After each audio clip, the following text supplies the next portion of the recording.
You did tweet this morning, though. You're excited because I am. Another season is about to begin. Your 15th season, and you're rocking some new threads. I am. What do you think? I love them. Let's start there. They're phenomenal. And I'm definitely digging the wing foot right here. Can I get a close-up on this wing foot? Get a close-up on that wing foot. You see that thing? That's Akron proud right here. And then if you just happen to want to go over here to this little thing, this little check right here, that's called a lifetime thing, but we're not going to go, We just stop right there. Big deal. Yeah, it's no big deal. No big deal. No big deal. Well, it looks great. Thank you you. excited to get going? I am. I'm excited. I got inspired this summer by my 12-year-old and my 10-year-old. How? I went to their AAU game, so I try to stay away from them because I know the competitive nature of myself. But this summer, I was like, I'm going to go to like 3 or 4 tournaments.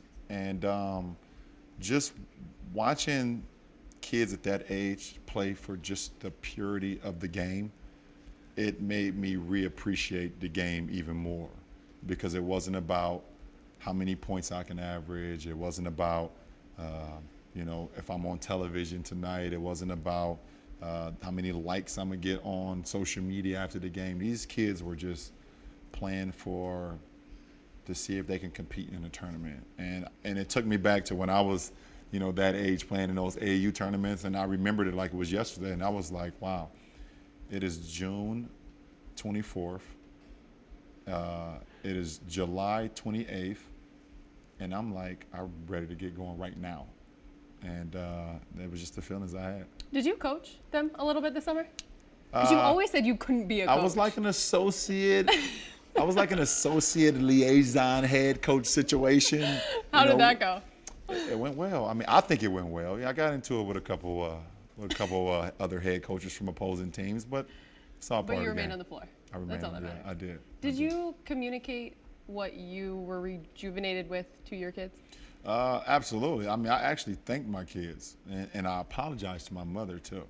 I thank my kids for just showing the purity of the game in its purest form once again.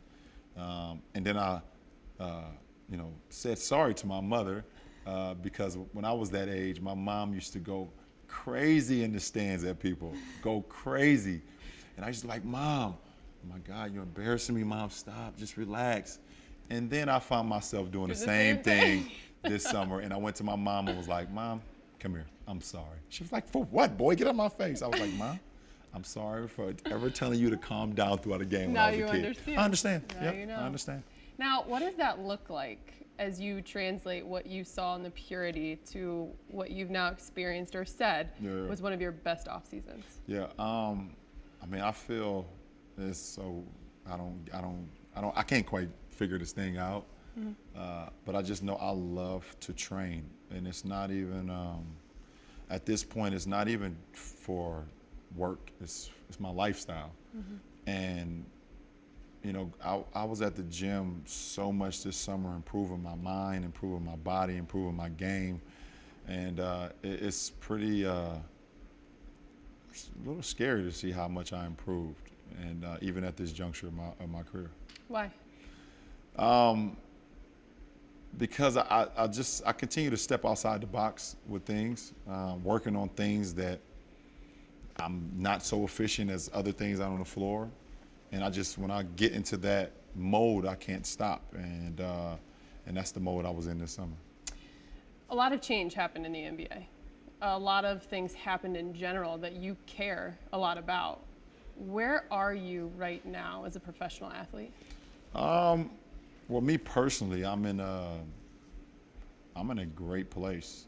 I'm in a great spot from a leadership standpoint, from an inspiring standpoint, from knowing what it means to be in a position of power or in a position of inspiration. I feel fantastic that I know that there's so many kids and the youth and so many people that look for help on a day-to-day basis, and they can use me, and that is a wonderful feeling. That clicked this summer?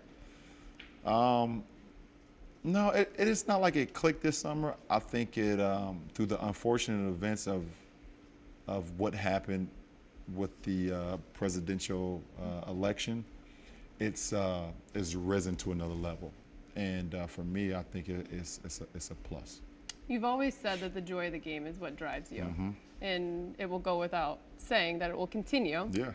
But with what's going on in your world, in our world, will you put more of an emphasis on that when it comes to that perspective of the game and how you approach it? Yeah, absolutely. And not only from my voice, but from my play. Yeah. And when I play the game, I play with pure joy. There's no better enjoyment of the game than seeing the success of my teammates. Seeing my teammates make a move, or seeing my teammates make a shot, or get a dunk, or a block, or a steal, or a charge.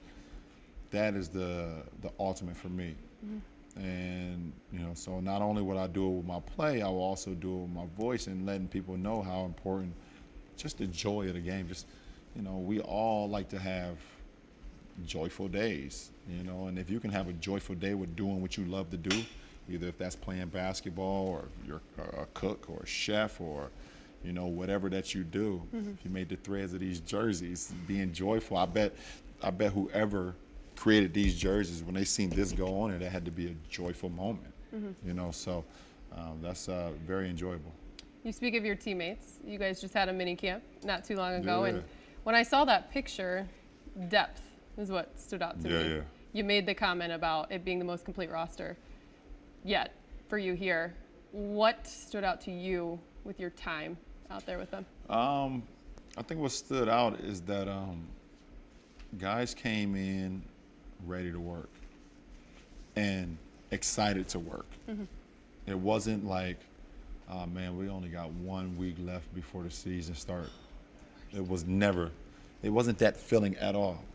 It wasn't like, okay, I'm going to the weight room at 6:30, 7 o'clock, who meet me there.